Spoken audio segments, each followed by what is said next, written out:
Bueno, Ya, profe. ok.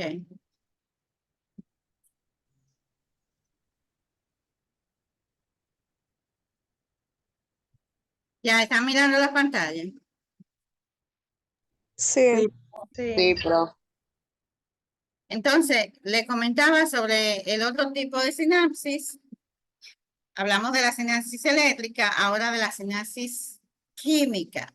La sinapsis química, pues la neurona que va a transmitir la información no se junta, no se pega, sino que solo se acerca, dejando un espacio.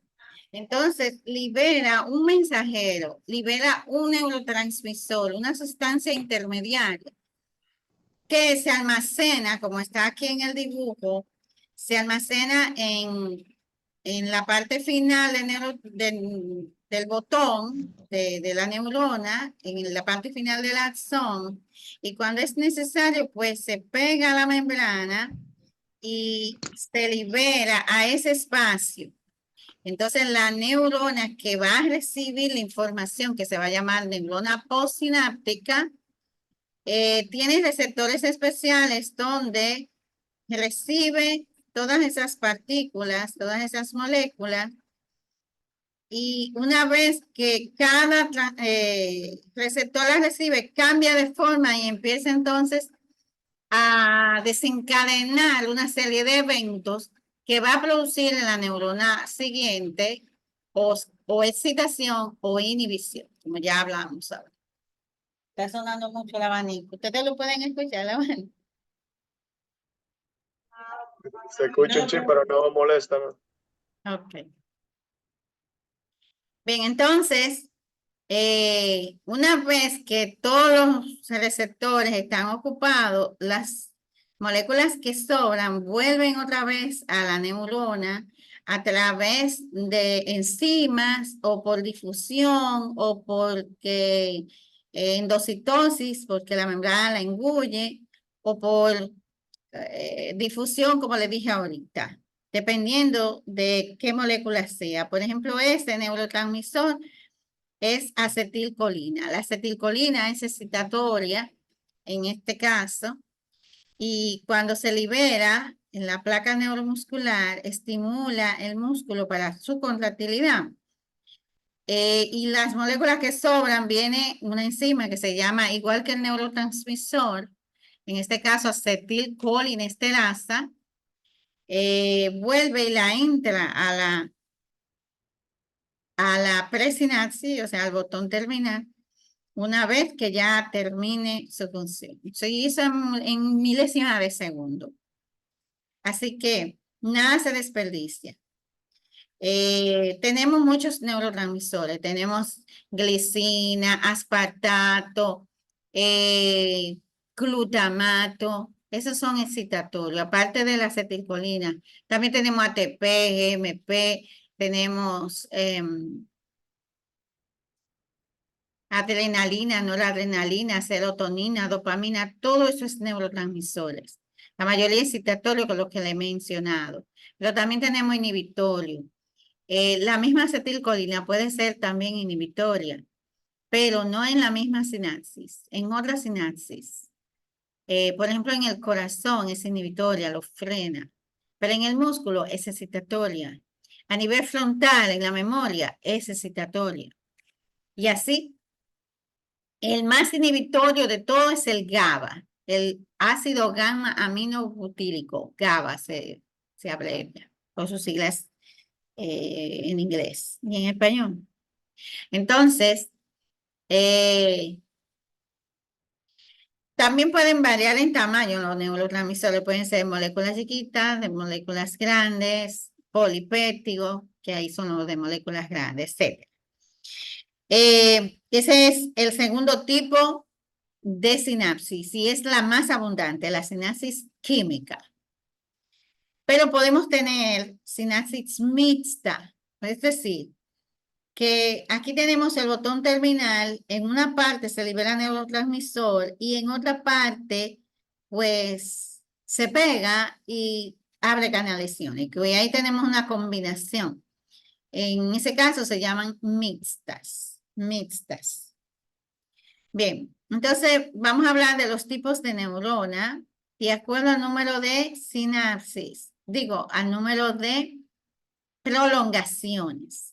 Recuerden que las prolongaciones o son dendritas o son axón. Y recuerden que tenemos un solo axón y todo lo demás puede ser dendrita o es. Dependiendo del número, este que ven aquí, pueden ver el cursor. Sí. Ese es el soma. Miren el núcleo con los ribosomas ahí, ese citoplasma. Ese es el soma. Esta neurona tiene una prolongación y otra prolongación, o sea, dos prolongaciones saliendo de su soma. Entonces se va a llamar bipolar, bi de dos. Pero esta, por el contrario, solo tiene una. Y después de salir esa prolongación del soma, se divide en dos, una para dendritis y otro para axón. Esa sería unipolar, unipolar. En el proceso de formación, a veces tenemos solamente la neuronita bebé sin prolongaciones, solamente con como una célula cualquiera, redondeada con su núcleo, y después empiezan a surgir las prolongaciones, que en un principio van a ser bipolar o unipolar, y luego entonces se convierten en multipolar. Pero a una adulta podemos tener bipolares y unipolares. ¿En cuáles lugares? En los sentidos, por ejemplo, en el olfato, en el bulbo olfatorio, en la retina, en el oído, tenemos bipolares. En cerebros también tenemos bipolares. Pero las más abundantes son estas, las multipolares. Después que tenemos más de dos prolongaciones, ya es multipolar. Esa es la más abundante. Vamos a ver, quiten los micrófonos, activen los micrófonos y díganme qué tipo sería esta, qué tipo sería esta.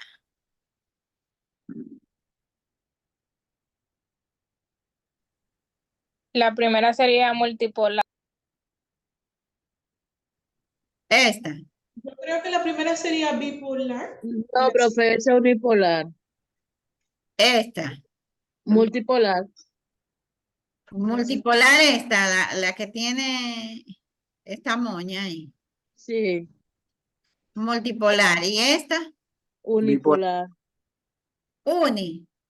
No, No, no. tiene varios. Cuenten todas las prolongaciones. Vamos a contarla. Aquí tenemos una, dos, Multipolar. tres, cuatro, porque ese es un tronquito, cinco, Las seis, ya esa. Después de dos ya es Multipolar. multipolar. Multipolar. Entonces vamos a contar esta. Esa Tenemos es bipolar. Dos. Bipolar es eso. esta es una y esta es otra porque es un tronquito, entonces bipolar. Esto no se cuenta, no se toma en cuenta porque esas son generaciones de división de las dendritas. Esta es una generación, primera generación, segunda generación, tercera generación, cuarta, quinta y sexta, séptima y así. Esa es una célula de Purkinje que está ubicada en cerebelo. Esta es una célula piramidal que está ubicada en la corteza motora primaria donde sale la orden para ejecutar el movimiento voluntario de las extremidades. Bien, entonces, vamos a hablar ahora del axón.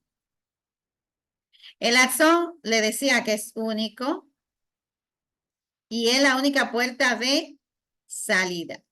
Este axón es un axón periférico porque me doy cuenta porque tiene estas celulitas que aparte de las neuronas tenemos otras células en el sistema nervioso. Esas células se llaman de sostén, llamadas glía, y tenemos macroglia, que son las más grandes, y microglia, que son las más pequeñas. Vamos a hablar de ellas en embriología, cuando vemos el origen de cada una de las células, tanto de las neuronas como de esas células de sostén. Entonces, el axón es largo, puede medir hasta 1 metro. dependiendo hasta de la altura. Una neurona que sale de la corteza, aquí, y llega a médula espinal, digamos, hasta lo último de la médula espinal, el cono medular. A esa distancia de ahí hasta L1, L2, más que 1 metro. Demetrio, que es el más alto de nosotros, debe medir más de 1 metro, ¿verdad? O Francois, Francois es más alto que tú. ¿Dónde está Francois? Francois no está aquí. Francois no está. Bueno, creo que Francois es más alto que Demetrio. Bien, entonces esa debe de ir más de 1 metro, dependiendo de la estatura de la persona. Entonces puede ser también tan pequeña que se pueda confundir con una dendrita. Así que es variado. Está recubierto. ¿Recuerdan cómo también Profe, se le llama? profe, disculpa Ajá. porque a veces mi teléfono está frisado y por eso yo entendí, pero lamentablemente yo no puedo responder. Disculpe. Ah, porque no te veo. ¿Dónde tú estás? Vamos a entrar otra vez y no es mi culpa porque el No, teléfono. no entre otra vez. Lo que yo Él se ve, profe, sabe con la cámara encendida. es que no tiene la cámara encendida él. Sí, profe, la tiene desde Sí, la primera profe, vez la que tiene. entramos. Ah, Sí, mírala. déjame ponerlo a ustedes en mosaico para verlo a todos, Y todos. ahora nadie no me ve. Ahora sí, ay, que salía iPhone primero. Sí.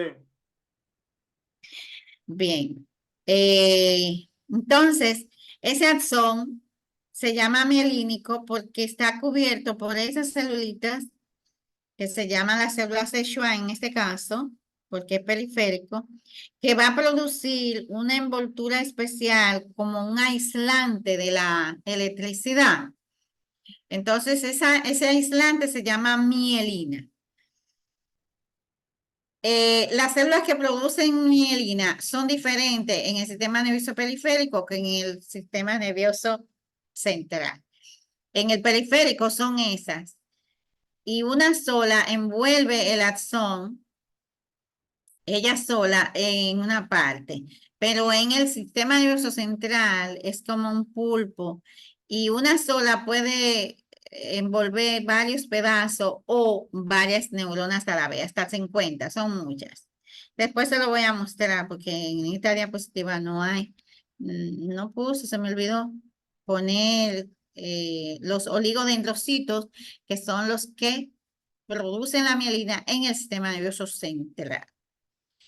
Esa mielina no es constante, como decir un cable de luz, de electricidad, que es la similitud, el aislante. La goma de un cable es como la mielina.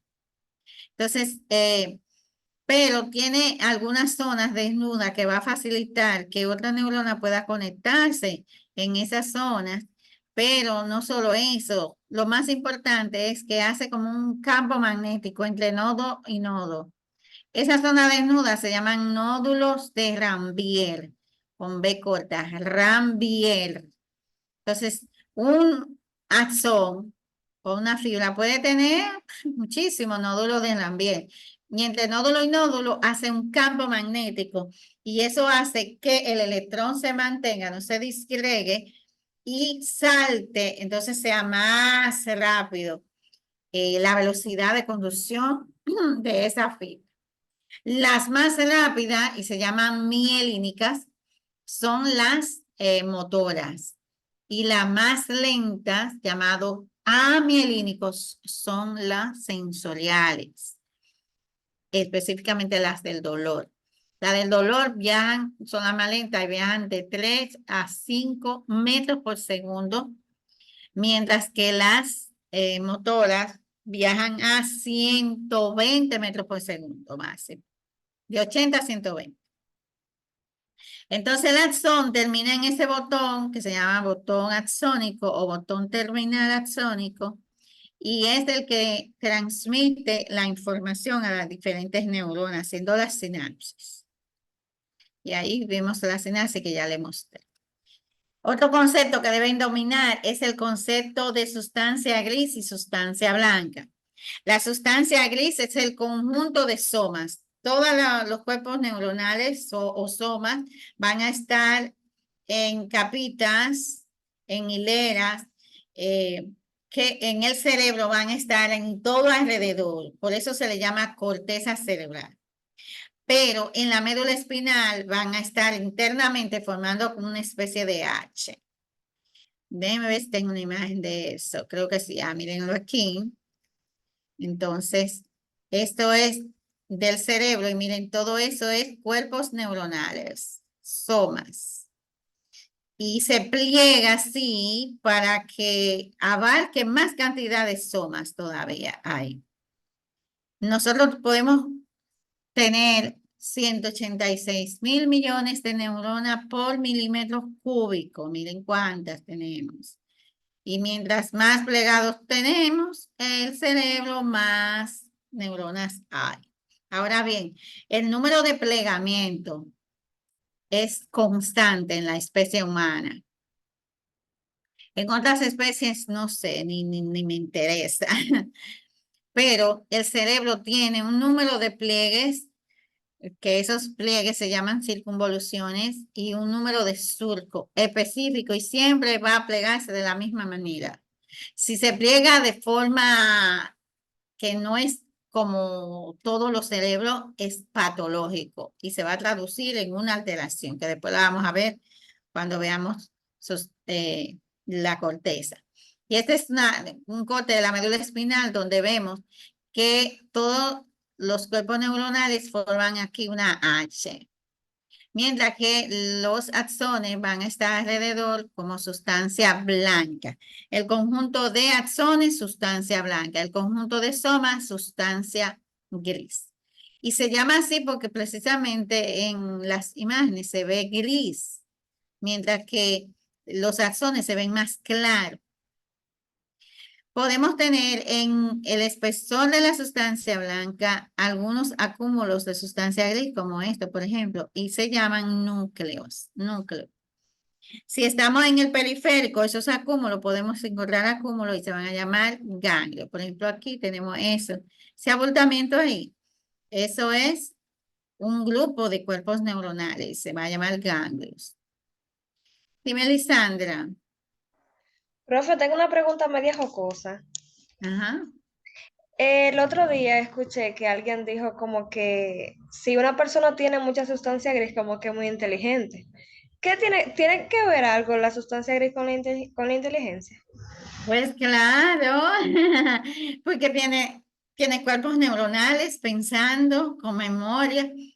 Eso es porque como son contenido cerebral, la unidad funcional del cerebro, cuando le quieren decir bruto a uno, le dicen, tú no tienes sustancia gris, por decirle que tú no tienes cerebro.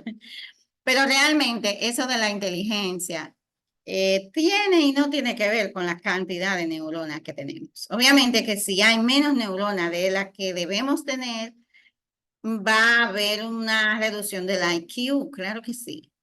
Si hay pérdidas neuronales, como por ejemplo los eventos cerebrovasculares o los traumas, pues va a haber una reducción del IQ, va a haber pérdida de memoria. Existe lo que se llama demencia vascular, demencia por traumática. Los boceadores, por ejemplo, pueden desarrollar ese tipo de demencia por pérdida neuronal. Claro que sí. Hay una relación directa. Y eso puede ser de nacimiento o adquirido, como lo acabamos de ver por los traumas. Rosé, tú tenías la mano levantada. Sí, profe, quería contribuirle a eso, a lo que usted estaba diciendo. Yo creo que tiene relación porque la sustancia gris se encarga de las funciones cognitivas superiores, como el pensamiento, el lenguaje, el habla, todo eso.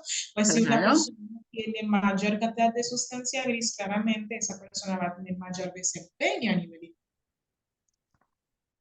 Pero realmente nosotros tenemos una cantidad como estándar de sustancia gris. Y ya el IQ, o sea, el cociente intelectual de uno, viene determinado genéticamente. Por ejemplo, una madre que tiene un IQ, digamos, de 110, que es un IQ más o menos inteligente, y tiene alguna condición donde hay pérdida neuronal y durante el embarazo, o esté usando medicación, digamos, contra la epilepsia o algo así, es posible que se reduzca el IQ de ese producto. Dicen que hasta de un 30%. Entonces, si tenía 110 de IQ y pierde un 30%, ¿cómo cuánto va a tener ese niño? 70, ¿verdad? Pero si la madre lo que tenía era un 80, o sea, un IQ promedio, y pierde un 30%, ese niño va a tener retraso cognitivo. ¿Ven?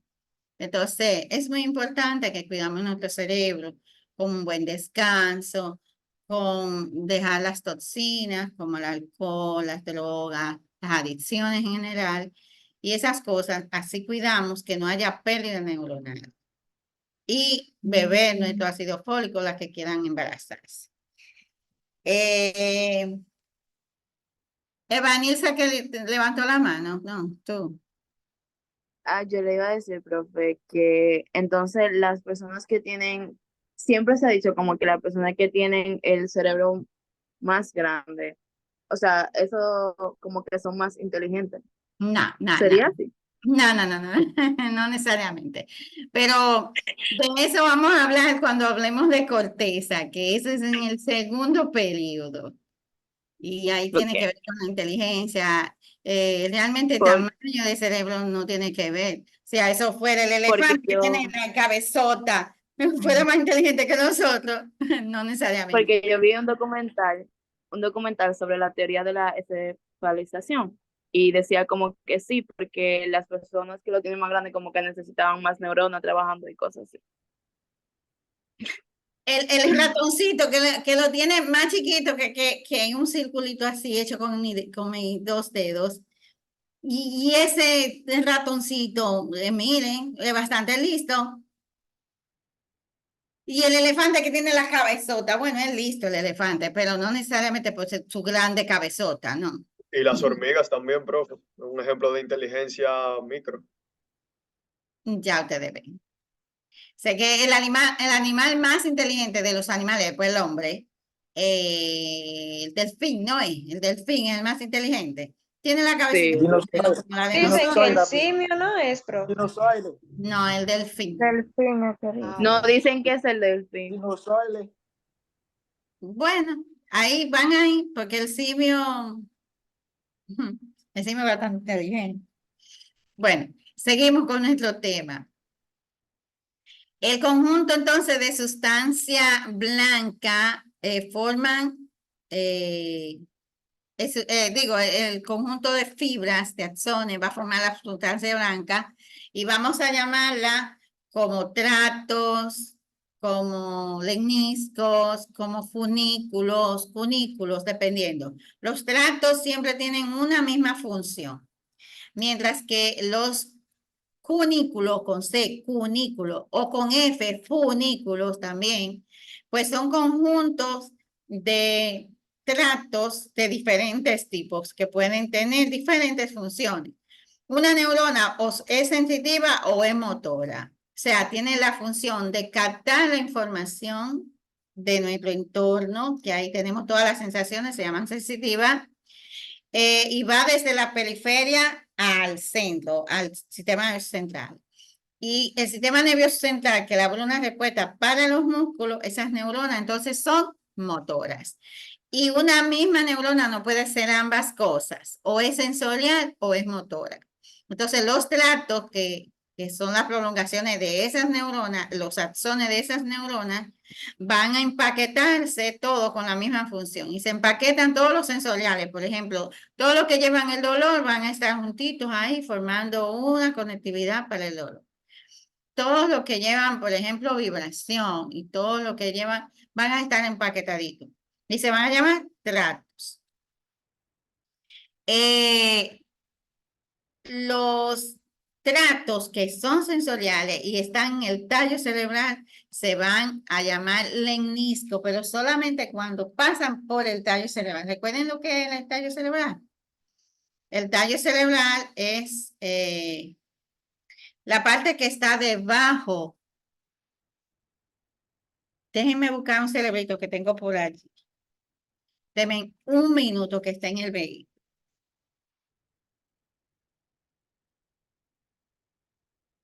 Nosotros tenemos ¿cuántos minutos disponibles? Como dos. Como dos, ven. No parece, ¿no? Todavía.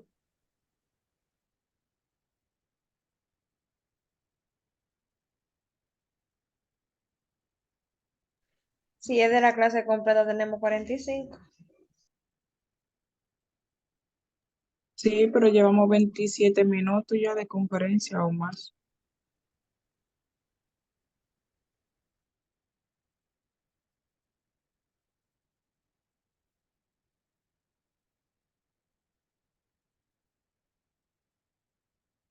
Veintiséis con 33 llegamos.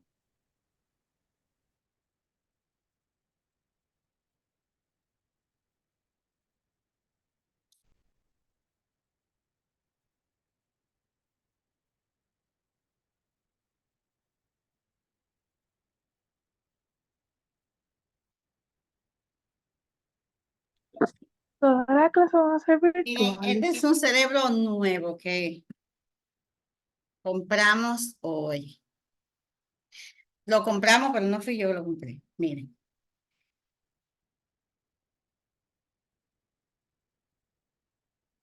Entonces, estos son los hemisferios.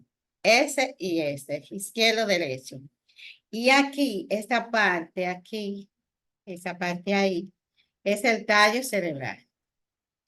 Déjenme quitarle esta parte. Esas son arterias. Entonces, esa parte ahí es el tallo cerebral. Si le quitamos eso, se ve bulbo, que es esa parte de ahí, puente, que es esa parte de aquí, y esa parte de ahí, mesencéfalo. Si lo dividimos,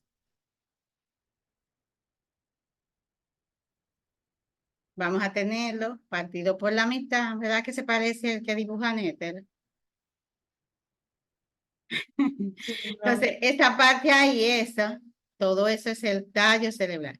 De ahí para abajo sería médula espinal, de ahí para abajo. Entonces, esta parte aquí, tallo. Y se llama tallo porque parece un arbolito, ¿verdad? Si ustedes lo ven, parece un arbolito. Ese sería el tronco. Entonces, este azul es, o verdoso, es el cerebelo. Entonces, esta parte aquí, los hemisferios, esto forma parte de los hemisferios de aquí para arriba. Y eso que parece ser el corazón, se llama diencéfalo. Diencéfalo. Entonces, el tallo cerebral tiene tres partes. Esa parte ahí, pequeñita, se llama mesencéfalo. Esta parte aquí, puente, y esta parte aquí, bulbo. Cerebelo ya no forma parte del tallo, porque nada más esa parte ahí. Cerebelo es algo aparte. Entonces, si lo ponemos junto aquí, tallo cerebral. Si quitamos la arteria, entonces, mesencéfalo, puente, bulbo. Esas son las tres partes del tallo. Entonces, cerebelo. Nosotros vamos a abordar primero la médula espinal, que va a estar aquí, no la tiene. Después el tallo cerebral, vamos a abordar bulbo, puente y mesencéfalo y cerebelo. Para el primer periodo vamos nada más a abordar el bulbo y el puente. Después venimos para cerebelo y volvemos y retomamos con mesencéfalo y todo lo demás para arriba para el segundo periodo. ¿Ok? Entonces, cuando nosotros estamos aquí en puente, los tractos van a descender, lo que son descendentes, desde la corteza hacia la médula espinal. Tienen que pasar indefectiblemente por el tallo cerebral porque no hay otra forma. Entonces, se van a llamar, mientras pasan por aquí, lemnisco, los sensoriales nada más, lemnisco. Y son los que están desde la médula subiendo para arriba. Y en las otras partes se van a llamar tracto. ¿Ok? ¿Entendieron esta parte? Miren ahí los plegamientos que tiene. Eso se llaman circunvoluciones. Y aquí surcos. Surcos. Nosotros tenemos circunvoluciones fijas. Por ejemplo, ahí, miren, ese es el lóbulo temporal. Tenemos esa, no está bien hecho porque es un modelo plástico, pero esa circunvolución siempre está de esa forma. Después la otra circunvolución, que es la media, siempre va a tener esa forma parecida. Aquí está mal. Y otro por aquí que siempre va a tener esa forma en todos los seres vivos, en todos los seres humanos. Y los seres que se parecen al humano, como en el chimpancé, también van a tener una arquitectura similar. Entonces, en el sistema nervioso periférico, vamos a tener que la sustancia blanca se va a llamar raíces, nervios, plexos. Plexos son conjuntos de raíces. Las raíces son los inicios de esos nervios. Y cuando se entremezclan, forman plexos. Tenemos dos grandes plexos que ya ustedes lo conocen, el plexo cervicobraquial y el plexo lumbosacral. No lo vamos a tocar, nada más lo estamos mencionando. Y ese es el haz descendente más importante que aquí se cruza y después vamos a hablar de eso cuando veamos bulbo y médula espinal. Y miren todas las circunvoluciones que hace. Desde ahí salen y va descendiendo hacia la médula espinal. Esos tratos se van a nombrar de acuerdo a de donde salen, de donde nacen, hacia donde llegan, hacia su destino. Por ejemplo, ese que le acabo de señalar, se llama córtico espinal porque nace en la corteza y termina en la médula espinal. Córtico espinal. Si fuera al revés, sería córtico, sería espino cortical, pero no existe ese nombre, sino que existe el córtico talámico porque antes de llegar a la corteza siempre se para antes. Eso es para los sensoriales, siempre se paran. Entonces se llaman, empiezan con espino, pero en el tálamo siempre se detienen y se llaman así, espino talámico. Debiera ser espino tálamo cortical, ¿verdad? Porque el punto final es la corteza. Otro concepto que debemos dominar es el concepto de arco reflejo. El arco reflejo es como el circuito que cierra todo.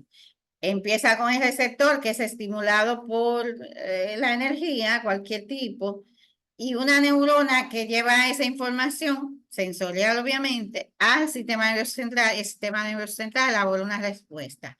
Eso hace un circuito cerrado, como si fuera un circuito para encender una lámpara. Estímulo, el receptor que lo transforma, la neurona que lleva la información, el centro que integra y elabora la respuesta y la respuesta que viene por la neurona motora. Entonces, mínimo un arco reflejo involucra dos neuronas, la que lleva la información y la que trae la respuesta. Y ese se va a llamar bineural, arco reflejo bineural. Si tenemos otras neuronas en el medio, van a ser neuronas conectoras o interneuronas, entonces ya son arco reflejo polineural, porque ya involucran más de dos. Y hablamos del receptor en esos 3 minutos que nos quedan. Tenemos diferentes tipos de receptores. Los receptores son esa estructura que recibe cualquier tipo de energía externa. Y ahí vamos a tener receptores de dolor, receptores de calor, receptores de frío, receptores, tanta energía como haya, tantos receptores tenemos. Ustedes los pueden investigar, los receptores que están en piel. Esos que están en piel se van a llamar exteroceptores, extero, de externo. Ahí tenemos los receptores de Ruffini, de Meckel, de Krauss, que van a recibir frío, calor, dolor. vibración, todo eso que está en piel. Las papilas gustativas son receptores también del gusto. Las retinas, los conos y los bastones son receptores, esteroceptores también. Y tenemos los interoceptores que están internamente en las vísceras y esas te van a dar información de cómo está esa víscera. Por ejemplo, en el estómago nosotros tenemos receptores, mecanorreceptores que te van a decir cuando el estómago está vacío, te da hambre, cuando el estómago está lleno, te da saciedad y que tú no comas más. Y si la vejiga está llena, pues te manda para el baño, manda señales al tálamo, sí, ya estoy llena, tengo que vaciarme, esos son mecanorreceptores. También tenemos receptores de oxígeno, tenemos receptores de presión que se llaman varoreceptores aquí en la carótida. Y esos se van a llamar interoceptores porque están internamente. Dentro de esos interoceptores tenemos receptores de dolor también que se van a llamar aquí en los interoceptores nociceptores. Pero los esteroceptores, las terminaciones de dolor se van a llamar terminaciones libres de dolor solamente. Y los propioceptores están ni tan afuera como los esteros, ni tan adentro como los ínteros, sino que están ahí en términos medios, subcutáneos, en la fibra, en el tendón. Y como su nombre lo dice, propio, te van a dar información de tu cuerpo en el espacio. Tú sabes dónde están tus orejas, dónde están tus pies, hacia dónde apuntan tus pies, tu mano, cuando tú la mueves, si están flexionadas, si están extendidas, aun cuando tú no la estás mirando. O sea, con los ojos cerrados, tú puedes comer con los ojos cerrados porque no se te pierde el camino a la boca. Si no hay luz, ¿verdad? Entonces aquí, en las orejas, si te pica un insecto para acá o la cabeza, sin ver, tú te rascas justamente donde hay el picor. Si tú le dices a una persona, ve aquí, aquí a la derecha, aquí a la izquierda, no va. Pero tú misma a ti sabes, esos son propios sectores. Y ya me está dejando sin tiempo otra vez. Díganme ustedes, ¿qué vamos a hacer? Ya son las 10. Nos faltan un minutito, para las 10:30. Lisandra, dímelo. Profe, los interoreceptores se ven afectados en los niños autistas, porque es una pregunta, porque yo estaba viendo una entrevista tiempo atrás donde el niño decía que él tenía que avisarle a su cuerpo como que en qué posición estaba, no sé, como que ubicarlo. Entonces yo digo que con la Bueno, explicación el que usted autismo es dice, algo muy